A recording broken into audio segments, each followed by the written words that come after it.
Yeah, your engine doesn't have nearly as much salt on it. I wonder why that is. Probably because I drive like a 50-year-old grandma. Yeah, taking the groceries to church.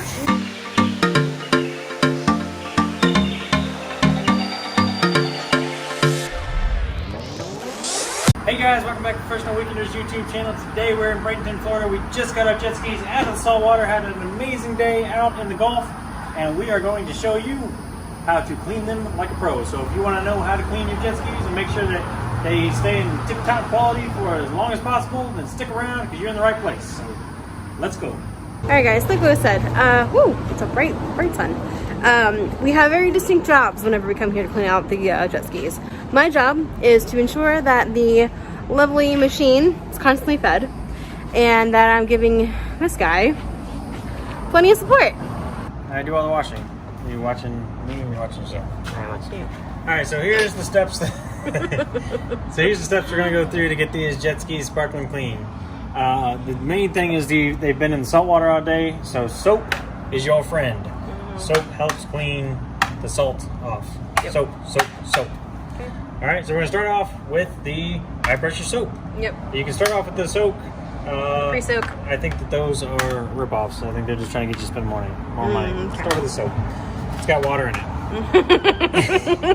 Electrolytes. All right. Next, we're gonna move on to the foam brush. You don't always, I think if you do the soap in the thing, you don't always have to do the foam brush. But the foam brush is probably good for getting up all those nicks and crannies. Just get a little bit of extra friction in there. Friction's good when you're cleaning. Is it? Friction's always good. All right. Oh my god. Okay. All right, and finally, we're going to finish off with the rinse here. We have the high pressure rinse, and that's going to get all the soap, all the salt off of it. And then, if this also allows a low pressure option, some of these do, some of them don't. Well, it says high pressure rinse, Right. and then they have a spot-free rinse down here. Yeah, that's different though. But if we have a low pressure rinse, sometimes you can just let off it, and it'll still spread a little bit of water. We'll use the low pressure to clean out the engine bay. So just kind of rinse everything in there, get all the salt water off of the engine bay. And then whatever time we have left, then we'll finish up with a spot-free rinse. That's optional, and I just kind of use that to run out the clock from whatever you already paid for. It doesn't really make a big difference because I'm going to put my jet skis back in the water and they're going to get spots on them again. But that's up to you. If you want them looking good in your driveway, do the spot-free rinse.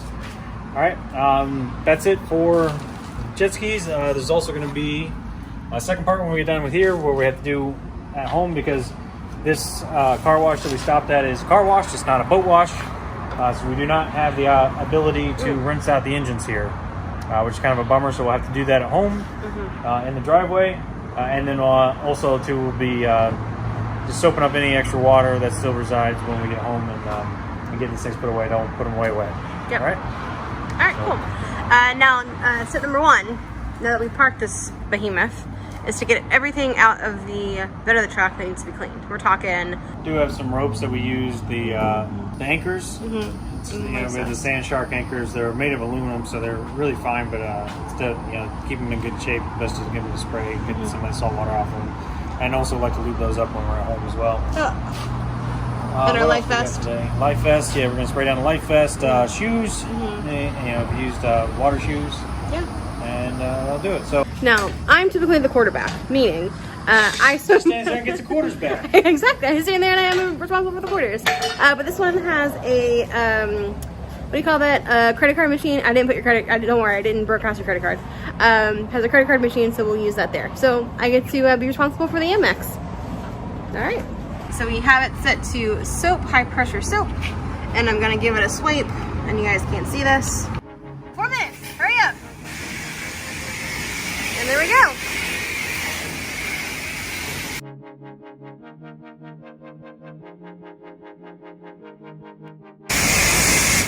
So typically I start from the top and work my way down. I've already done the top of this one, so I'm working my way down the side now. Then we'll get the underneath.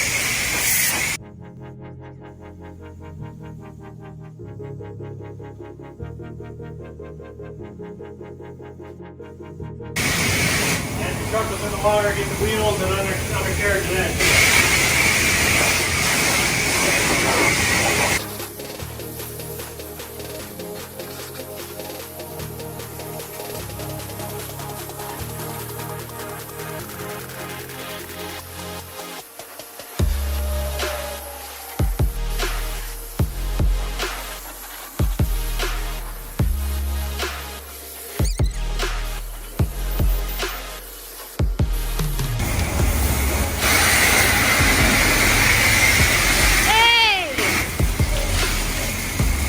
on purpose.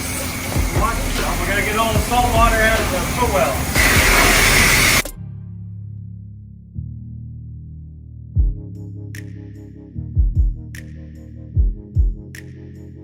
And the last thing we're gonna use the soap for is we're gonna make sure we get the pump and the intake grate all cleaned off as much as well. So we're gonna stick the wand up in the pump, both sides, through the back and underneath. I'll do that on both jet skis, all right?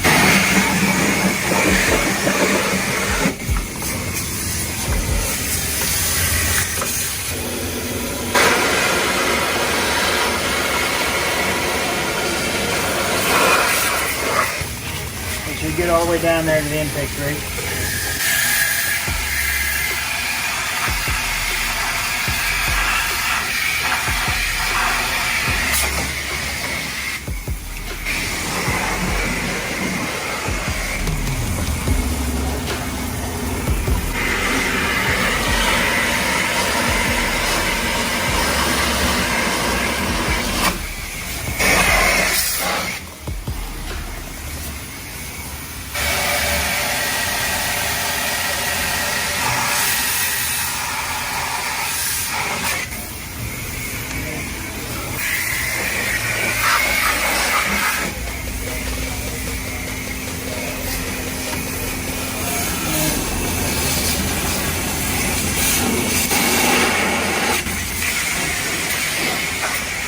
That again, what? So this one's got a real thick head on it. It's hard to get it up underneath of there. Some of them have real thin and for better penetration. I don't know how you talk about anything without being sexual and anything. All right, good. Let's move on to brush. Filming brush. All right, same sort of idea. We're gonna start at the top, work our way down. Get everything real nice and soapy-like. No idea where that accent came from. So why do we clean the outside of the jet skis after salt water? You know, salt corrodes. You know, it's all plastic, fiberglass, you know, aluminum. There shouldn't really be much damage, but you know, really just want it to last as long as possible. You know, I mean, salt is about the worst environment you can possibly put anything into. So, best to get all that salt off. Do make these things pretty sturdy, you know, to be as good as possible. So, you know, it's like if it still's got a little bit of salt on it, you know, don't freak out about it, get it next time, you know. But just make it a habit to clean it every time it's been in the salt water. You know, it's gonna last a lot longer.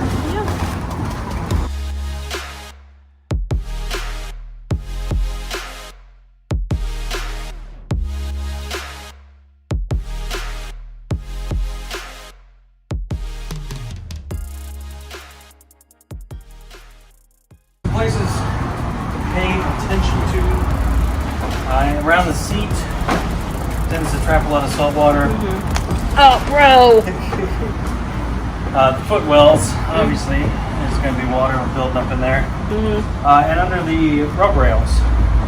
Under the rub rails, it's one place you might not notice because you're going to be above it. But if you don't get up underneath there good, when you get home and park and you leave the set for a couple days, you'll see all that salt crystallizing running down the bottom half of the hull. See, I would think it would be under the steering wheel, right there. Never had a problem there. Okay. Good Oh, the sponsons too. The what? The sponsons. Okay, I said what? Because I don't know what those are. Yeah, those are the fins on the back Oh. Okay. that maintain stability at high speeds. Okay. They like to trap water around them as well, salt water.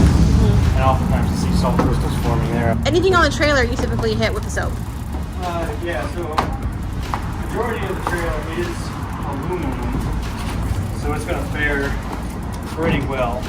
But special places to pay attention to are the places that are not aluminum. Typically those tend to be galvanized or at least painted steel, so you know, again, you have some protection. But those are like you know, all of your cranks, you know, the trailer hitch assembly, the jockey wheel up front. This has got a swinging arm, so any of that stuff, and also in particular your suspension and your wheels. And why isn't that made of aluminum? It needs to be strong. And aluminum is not strong. Okay, gotcha. So. Aluminum is strong, but not as strong as steel. Okay.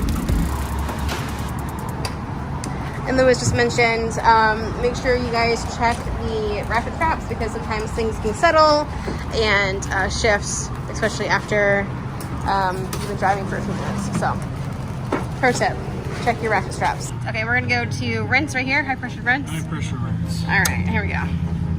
You got 5 minutes and 45 seconds. It's that low pressure part about it. See how it's low pressure, high pressure? That low pressure is what we're gonna use to clean out the engine. Okay.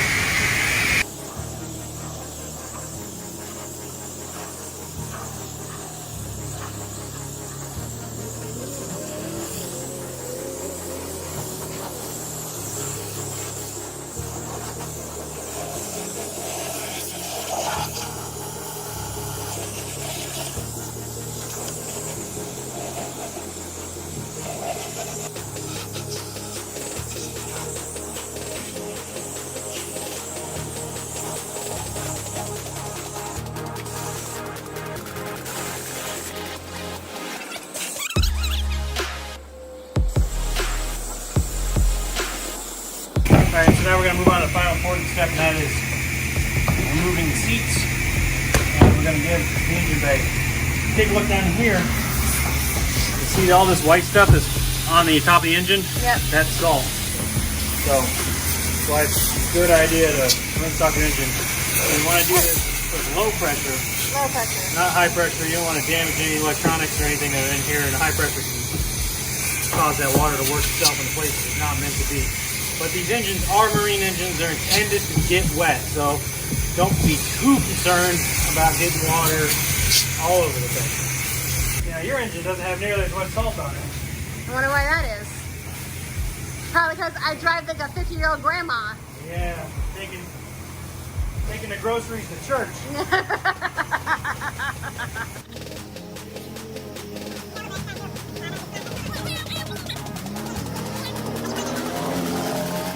I do find that the seats tend to hold a little bit of water in them as well. So probably not a bad idea to get them.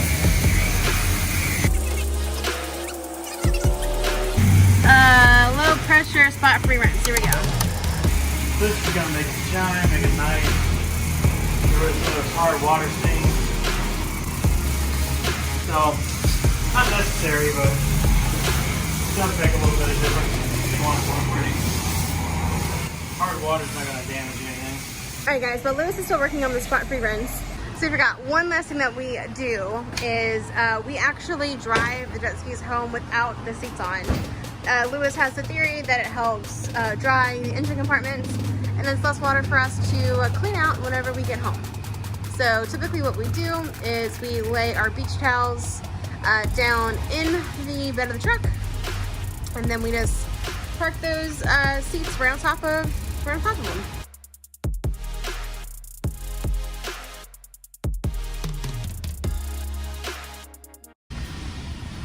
We've got one. We've got two.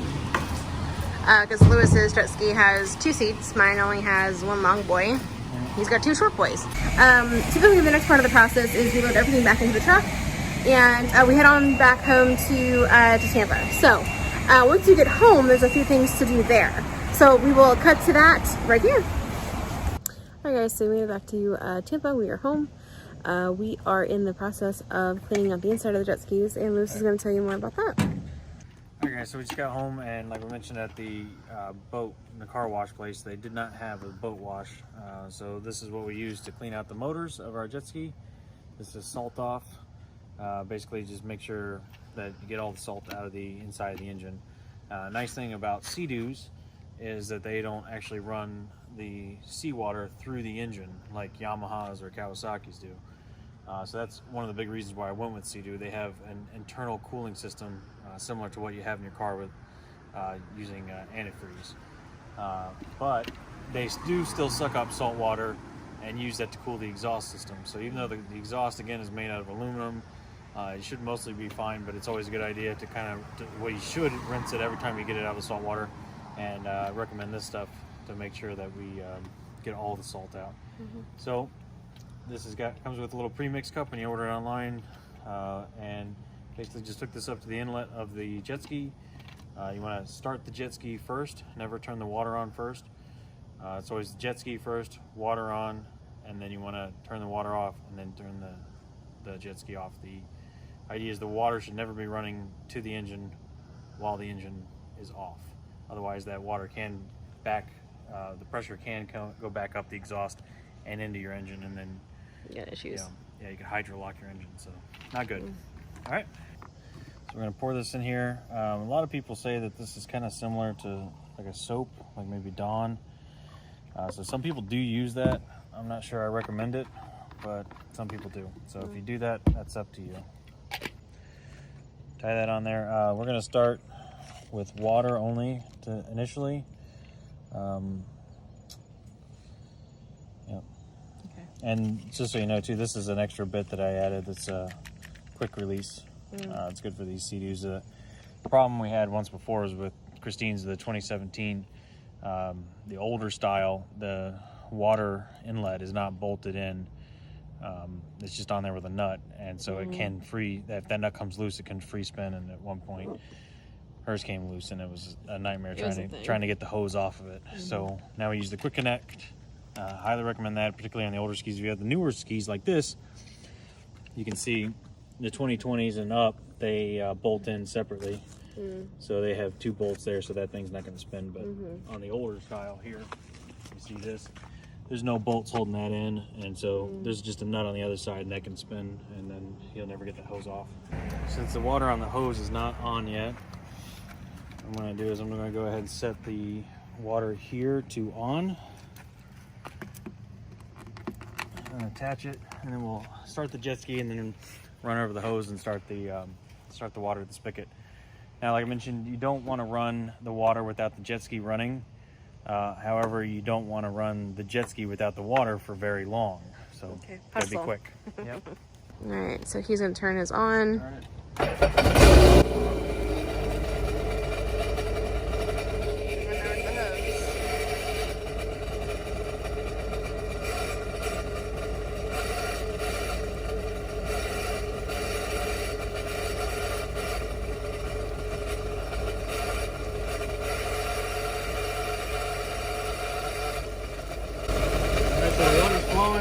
Mixing with the salt off of the cup, and you can see what's coming out.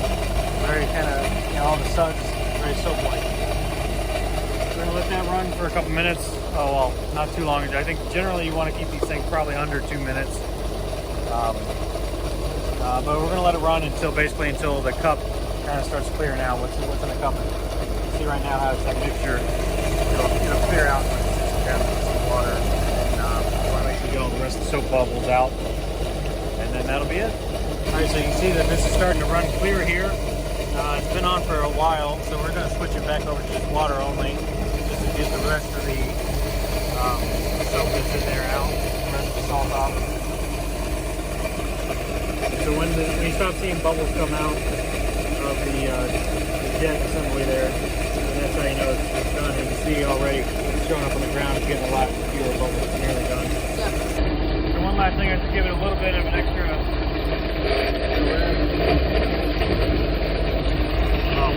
Go ahead and turn off the water. Unhook it. The water still comes out.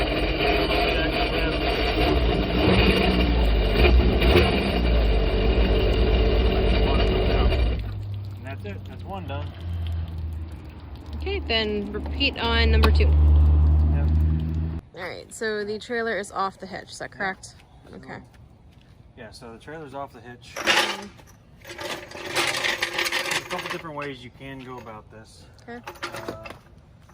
So some people, if you live in a place that has hills, you can just take the hilly road home, and not do this shenanigans. Right, that'll let the water drain out. But we don't have hills around here.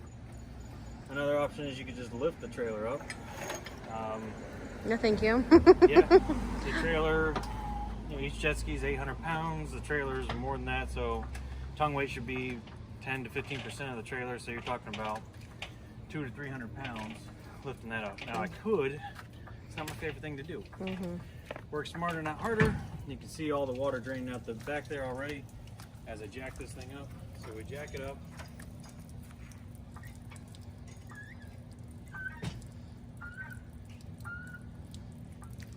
Other options people do is you could just soak the water out with a sponge. I think this is a little bit quicker. Other people use wet dry vac. That's an option as well. This was what works for me. So you do you. How much water do you think actually comes out of there from doing it this way? I'd say most of it. So out of the newer hulls with the Polytech 2.0, these drain really well in this. This configuration. We're gonna get all the water out of this ski. Yeah.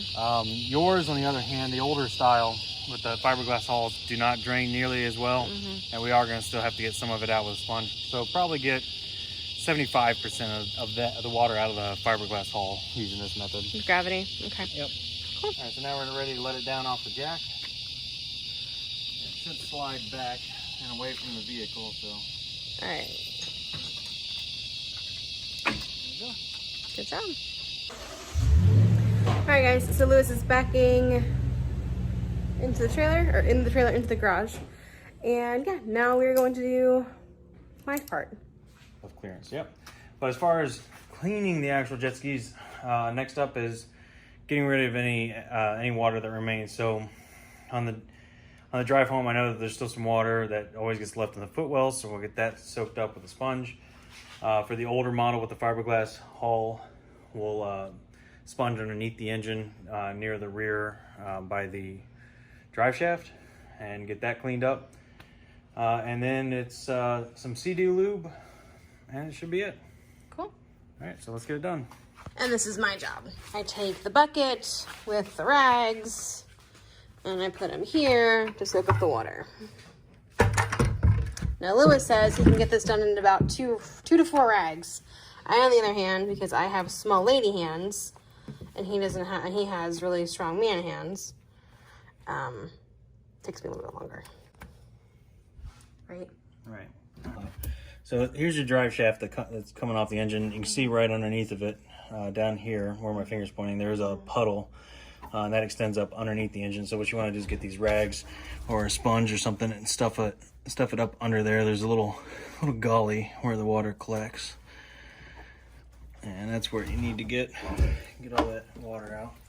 Now chances are that's not salt water anymore, or is it still salt water? No, at this point it should be fresh water because we sprayed down the engine. Most of the water that's going to be in here is going to be from when we rinse the engine. Okay. So you don't really get a whole lot of salt water in there, particularly if you're driving like a little old lady. Hey. I think most of the water that I get in my ski actually comes in through the frunk, where when I do my hard twists and turns and submerge the front end. That's not watertight, and I think that's where most of the water is getting in. Right now I have no standing water in my footwell, and then 1 down, 3 more to go. Right? Yeah. We're on Lewis's side now, and he has a ton of water in here. It's gonna take me a lot of rags. Goodness. All right, and so next up, we're gonna protect the engine with a coat of Sea Doo lube. This is the XPS anti-corrosive lubricant.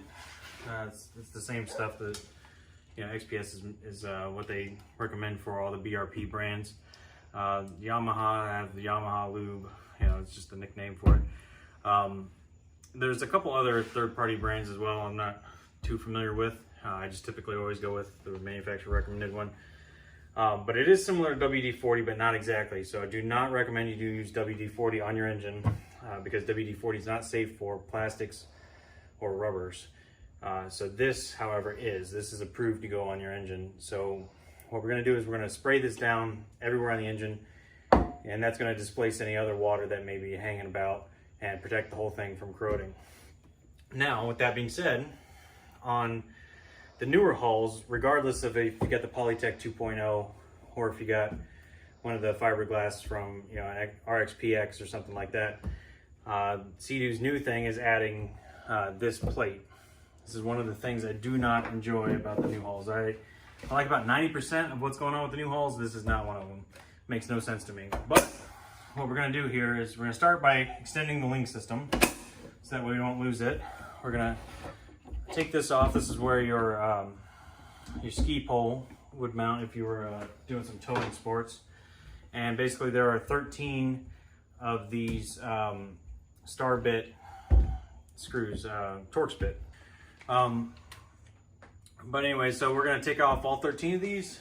What I do is I actually keep this bit around here and turn it upside down, use it as a tray to catch them. So 11 of them come out just normally. The 2 on the front are held in with a 10 millimeter nut on the back with a washer. So be careful with those. You want to use your 10 millimeter wrench to hold that. And if you're not careful, you can lose that nut and washer down in your engine compartment. You'll never get it back. So really careful. All right, the rest of the 13 are just screw right out though.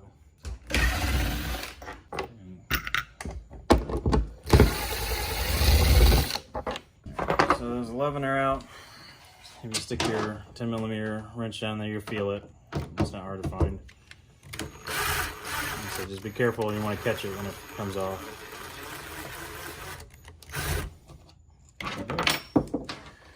So there's your nut and your washer. And then this whole back plate just comes right off.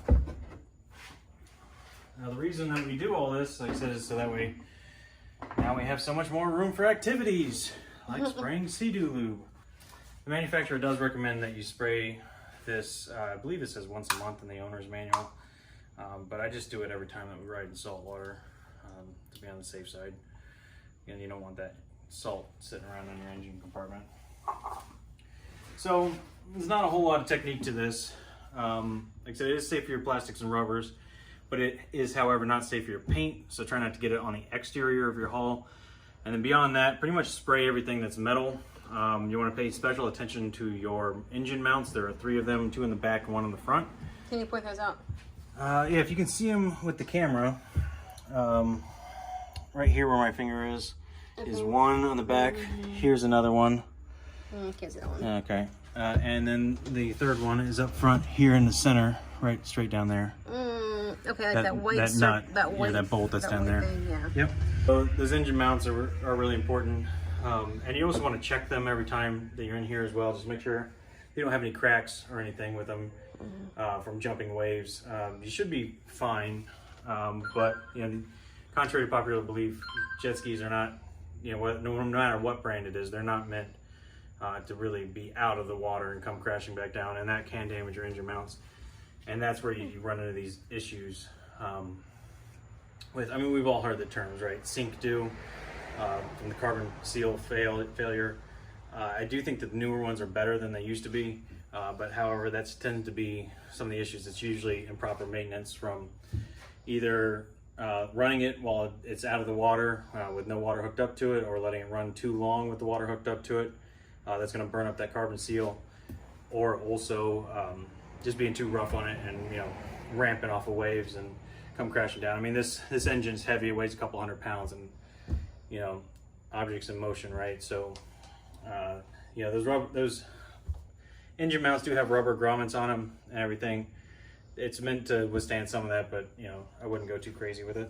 Be smart. Yep. So anyways, inspect them, spray them down with the lube, and spray everything else down that, you know, that's metal as well.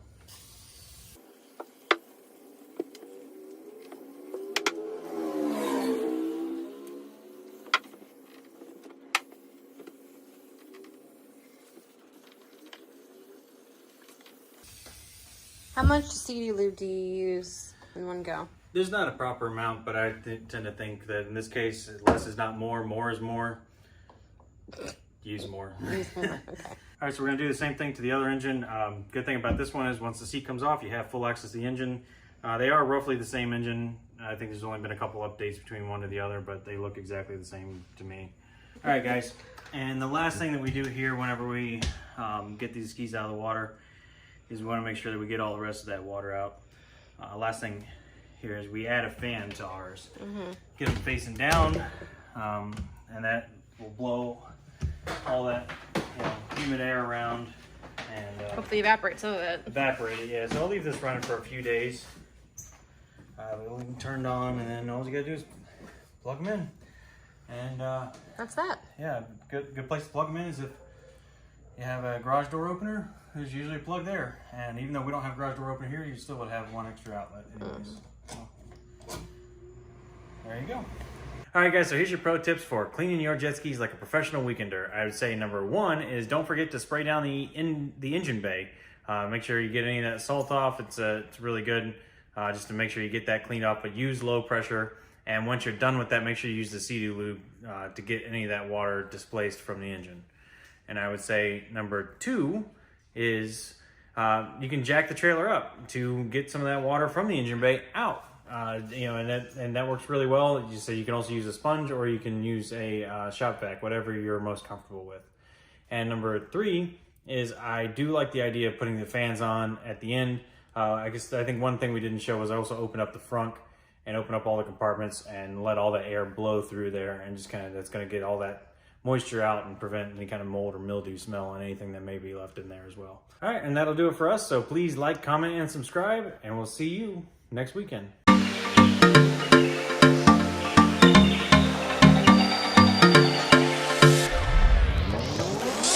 Spread it on. What?